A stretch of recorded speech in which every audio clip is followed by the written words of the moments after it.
Welcome, everyone, to the Healthy Brain Podcast. Today's guest is Vanessa Denha Garmo. She's a leadership development coach and communications consultant who helps leaders communicate with clarity, build focus centered teams, and live out their God given potential. With more than 25 years in media and communications, Vanessa is an Emmy-winning documentarian and award-winning journalist who brings a storyteller's curiosity and a disciple's heart to every encounter. She's also the founder of Epiphany Communications, coaching and consulting, where she equips clients to cultivate their communications and leadership styles that lead to a strong work cultures. Now, her coaching integrates neuroscience, which I love, emotional intelligence, and of course, Catholic spirituality. And her book, Conversations That Create the Culture, offers practical tools for leaders who want to build trust, foster collaboration, and build strong teams. Welcome, Vanessa, to the Healthy Brain Podcast. Oh, thanks for having me, Heather. Great to be here.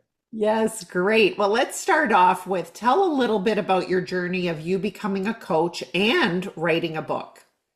I've been in the communications business my whole life. I was a reporter, then a press secretary, and then I launched my own company in 2010, focusing a lot on communication consulting. And a few years into it, I realized there was great value in not just consulting clients, but coaching them to reach their greatest potential.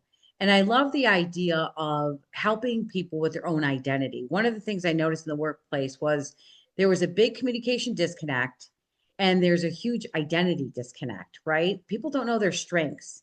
They don't know how to manage their weaknesses. So I became a strengths coach. That was the first thing that I started looking into is strengths finder. And then I became certified by ICF as a leadership development and life coach. So a leadership coach and a life coach. And I incorporated that into my company. So there is a heavy emphasis on communications too when it comes to leadership development, team building, and working in our strengths. Excellent. And Mhm. this new book or the book that you've released, tell me who would benefit most from this book. Well, it would be leaders and managers because the book is designed to help leaders identify insights into a communication assessment or audit. You know, we financially audit businesses, but we don't always audit their communication. And communication will affect your bottom line, it'll affect your employee turnover, it'll affect your efficiencies within the workplace. And what I've noticed as a coach is there is a lot of communication disconnect. One department has no idea what the other department does, or the managers don't know how to properly communicate tasks to the employees at hand, or they don't understand what needs to be done or why decisions are being made, or onboarding is a big issue. And that's a communication disconnect. People get hired and they're like, now what do I do? You know what I mean? They don't even communicate a 90-day plan to properly onboard somebody into a company. And it does create the culture. So, how we communicate will create a company's culture. Is it a productive culture or is it a toxic culture? And it really starts from the top. You know, managers would highly benefit if they understood, had a snapshot of how the company communicates.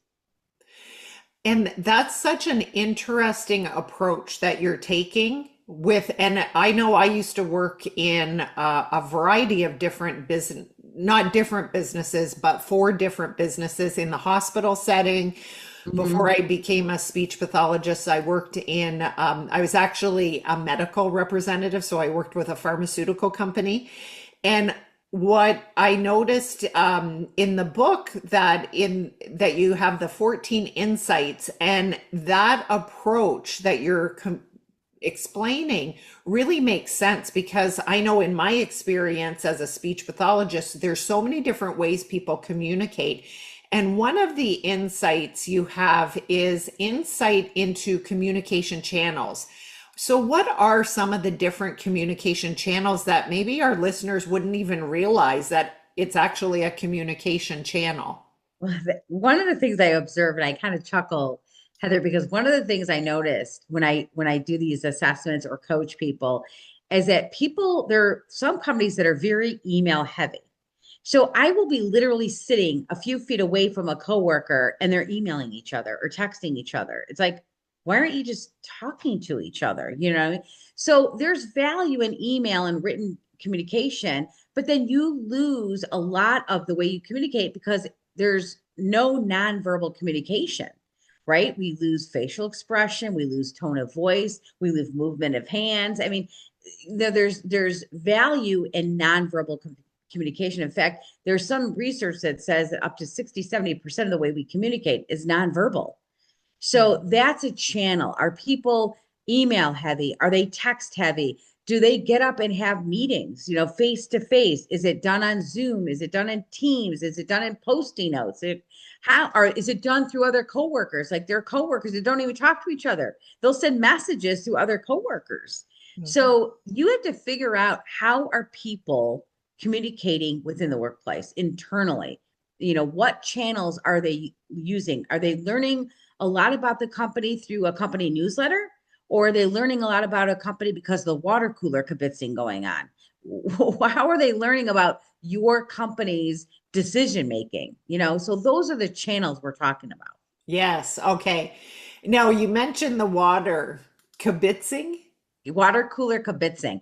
It's that water cooler conversation. Like, let me go, that it's an old fashioned little cliche. Like, Right. but there's value. Like when people went totally virtual during 2020, we all understood why. Okay. Mhm. But you lose something. And that's why a lot of companies were bringing people back to work, because there's value to face conversations. There's value to bumping into a coworker in the hallway and having a brief conversation that now sparked a wonderful idea or solved a huge problem in the company. And they just literally like met each other at the coffee machine Yeah. or the water cooler, so to Yeah. speak. Yeah. So that's what I'm talking about. There could be really effective conversations happening at the water cooler, or there could be gossip happening at the water cooler, Mhm. and if you don't tell your story, somebody else will.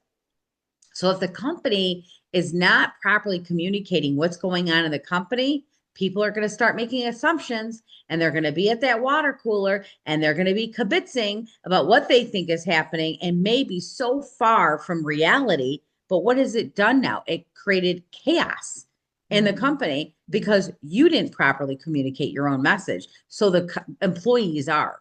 Yes. Yes. That, and it's huge. Like you brought up the when when we had during the pandemic that we had to go online, and missing that personal connection is so important, just for our brain health. It's for our culture of our company, and just overall that communication. I love it. Now, it looks like your coaching integrates neuroscience, which of course I love because having a neuroscience background. Tell me a little bit more about how neuroscience fits into your coaching. Because it's all about mindset, right? So I became trained. I started participating in this weekly session with other coaches on the growth mindset, and it was created by the Pacific Institute. And I actually have used a lot of that in my coaching. And then I became trained in positive intelligence by Surjat Tremaine, and it's a book that he's written on positive intelligence. And I was trained in his program, and it's basically how we think, right? So do we think of the cup half full or half empty? Is our brain sabotaging us from moving forward? Do we wake up looking at the possibilities, or do we look at, oh my gosh, all these bad things are happening? So it's that idea of gratitude. When you're grateful, more things happen to you in a positive way, as opposed to looking at the negativity, right? So with positive intelligence, we all have saboteurs, all of us, that stop us from moving forward. And they are developed in our childhood as protection mechanisms of things that have happened to us. And we all have had them. They're like inner wounds. So these saboteurs were designed to help and protect us, meaning I'm a hyperachiever person. I'm a hypervigilance person. I'm always automatically looking at the worst case scenario, right? I know where that stems from my childhood. Then, Heather, I became a reporter, right? I've covered the worst of humanity.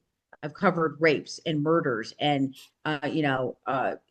barricaded gunmen and wars and invasion, like horrible things I've covered, right? And so my brain automatically went through the worst case scenario. So that when it's an overdrive, it prevents me from moving forward. I become paralyzed by my hypervigilance. So how do I move from my saboteur brain to my sage brain? Right. Mhm. So as a hypervigilant person, I have to look at, is this really going to happen? How realistic is this really going to happen? And I have to, do some mental exercises to put myself back into a sage brain. Just like we physically exercise, we have to mentally exercise. And you know this in the work that you do. Mhm. Meditation, right? Prayer, focusing on one sense of our body, our breath, what we're listening to, what we're feeling. And that recenters the brain into a sage brain, right? So Mhm. now I can move forward, because I've got my saboteur under control. Yes. So in the I love that saboteur and sage brain because really we know sage is like, ooh, we're all relaxed and cool and Yeah. it's balanced. Uh-huh. That yeah, makes That- sense. yeah.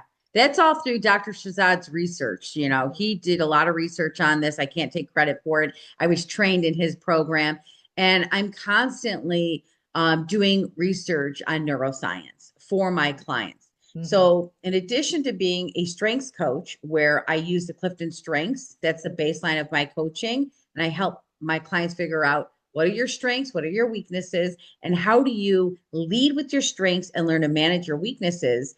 I also help them identify their saboteurs that are stopping them from moving forward because saboteurs are blocks.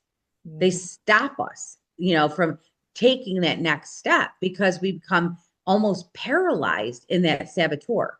Yes. And it all starts with that awareness. So, your coaching, it sounds like with your coaching and through some of the questionnaires and finding out more about people and how they're acting in circumstances, then they become more aware and then they're able to use your tools in order to shift into more of the sage brain.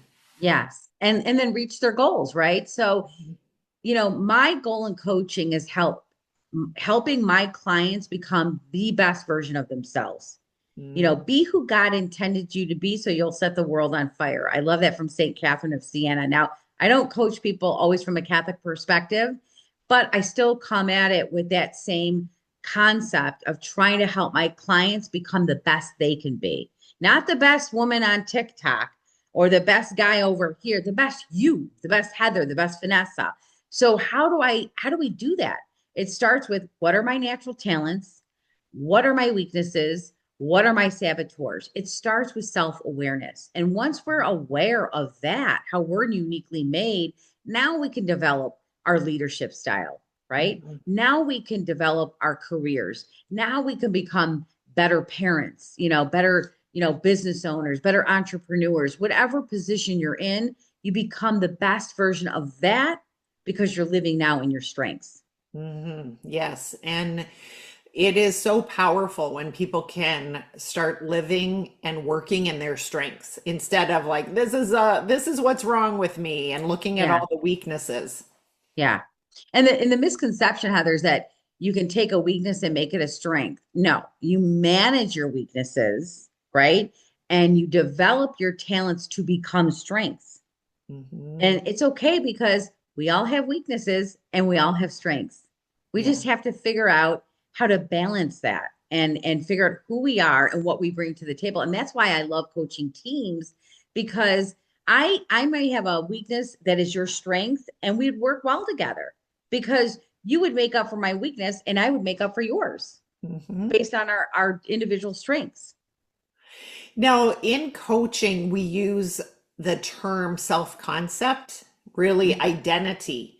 So how does that fit into your coaching? Because I know you've mentioned a few things that is an identity, like a leader. Depending on what someone's strengths are, how do you, or do you talk about people creating or living into their identity?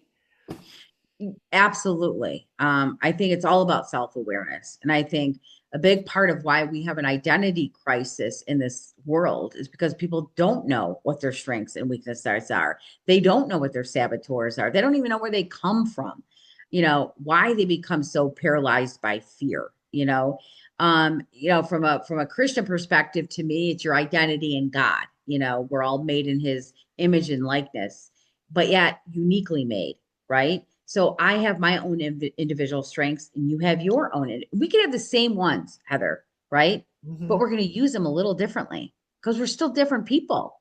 And that's wonderful. So the basis of my coaching is self-awareness. Who are you? And then we go from there. What are you bringing to the table? What is your value? Because if you don't know your value, why would your employer know your value? Why would your coworkers know your value? So it starts with knowing who you are and what you bring to the table. And I truly, truly believe everybody has the ability to develop a leader in them. They just have to start with knowing what their own strengths are. And then you start to develop that leadership in you. And it doesn't matter if you're not leading a Fortune 500 company, you're leading your family, you're leading a team, you're leading a community group. It doesn't matter. We could develop that leadership to be the best in whatever we're leading. Mhm. Yes, and that's so powerful. It really is powerful with that. Now, switching to yourself, what are some daily habits that help you to in your coaching business and just in your life as you're managing a home and a family and relationships? Like, what are some like non-negotiable daily habits that you are using? 100% prayer. I get up every single morning and I set the day in prayer. I connect with God. I can't, I know when my day is disjointed because I didn't pray like I normally do. I also recite affirmations in the morning. Like one of my favorites, and I say it every single day. I am literally walking from my bed to the bathroom to go brush my teeth with every day in every way I'm getting better and better. That Yeah. is my daily affirmation. Every day and every way, I'm getting better and better. And to me, it doesn't have to be leaps and bounds. It could be 1% increments every day. But every day, I'm better than I was yesterday. So Mhm. that's my affirmation, and because I know myself, Heather, I'm naturally a person that looks at the cup half empty. So I've had to change my mindset. I'm not only just a hyper vigilant person, I'm a hyper achiever. So I have these standards and I figured, oh, if I don't accomplish this, then then I'm not worth it. Like I get down on myself. I'm like, well, no, I'm still achieved something. I'm still better than I was yesterday. And I'm moving towards something. And that's really important. I remember coaching somebody years ago, early on in my coaching, and she was just in a very static place in her life. And I said, well, what are some of your goals you have? And she goes, I don't have any. And I was like, you have no goals in life, nothing, you don't want to achieve it. She goes, no, not really. And that was an epiphany for me, realizing, well, that's why she's static, because she has nowhere to go. You know what I mean? So I said, okay, what's one thing you want to do tomorrow? So I had to take baby steps with her. Well, Yeah. tomorrow I want to do this. Okay, then how are you going to do that tomorrow? And then what do you want to do on Wednesday? And what do you want to do next month? And then I had to slowly work her up into having goals for herself to move out of that static feeling that her life was going nowhere. Mhm. So goal setting is also a non-negotiable for me. I always have goals going on. And in fact, I just wrote my goals for 2026 and I reevaluated my goals for 2025 to see, okay, what did I accomplish? And why didn't I accomplish this thing? What happened? What stopped me? So I think that's imperative. It really is. So you're combining, for the goal setting, I really can appreciate what you're saying because when I start working with some of my clients, they haven't set goals really almost ever in their life. And they're like, what do you mean? Like, you have to, it's not something that everybody learns how to do. And I think as women, sometimes, depending on how they grew up and what kind of life experiences they've had, they haven't really learned how to set a goal. And then also, they don't have the tools to reach the goal because they just think a lot of times when people set a goal, oh, here's my New Year's resolution. And then nothing happens in 2, 3 weeks and then they give up. That was me for a long time before I found coaching quite a few years ago. So do you ever have some people who are like, they call it goal, not Averse. divert, averse, goal Averse. averse. Have you heard of that? That's like Yeah, a goal. term. Well, I tell people I don't. I'm going to paraphrase this. I don't know if this is the direct quote, and it's definitely not mine. But a goal without a plan is just a dream, Yes, right? yes, yes. Okay, so not only do you have to have a goal, you have to have a strategic plan to execute it. Now, strategy is one of my strengths. I'm a strategic thinker. And so I love creating plans with clients. That's part of my communication consulting part, is that when a client comes to me with some goals on how they're going to communicate internally and externally, I love crafting the strategy with them. Okay, what are we going to do and when are we going to do it? So when I look at my goals for 2026, Heather, I write out what am I going to do in January, February, March. For every month, I have tasks, what I'm going to do. And then I break it down every month. What am I going to do this week? What am I going to do next week? What am I going to do the week after that? So there has to have a strategic plan. I had a goal of 2025 to finish a book and get it published. I just sent it to the publisher yesterday. Okay, that was my goal. That was a big goal. I Yeah. wanted to finish this book. I had plans of what I was doing every month in 2025. I met those goals in 2025, and I actually got the book to the publisher sooner than anticipated. It was supposed to be end of December, and I got it to the publisher this week. So that was a big accomplishment for me, right? That's what I would love to see my clients do. It doesn't have to be write a book, it could be anything, Mhm. but come up with the plan after you have decided the goal. Mhm.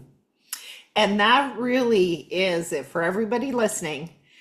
The advantage of having a coach is that the coach helps you, guides you with creating a strategy, using the tools, and then you'll encounter an obstacle, like you had mentioned, a different certain mindset, your saboteur mind. And a coach can say, hey, here's the tool, this is what we're going to use, this is the strategy. So the benefit of having a coach is just amazing because of this reason is that you don't have to do it alone. I think a lot of Yeah. people have failed because one, they don't know what to do, and two, they're doing it alone. And Yeah. having the support, accountability, and guidance of a coach sounds like it has worked very effectively for your clients. And I have my own coach. I believe a coach should have a coach. Yes. And my coach walks alongside me and I walk alongside my clients. Now, my coach is specialty in coaching coaches to become better coaches, right? And meet my goals. So I'm working on my next level credentialing through ICF. And so I have a mentor coach helping me reach my next credential because I want to continue growing as a coach just to be a better coach for my clients.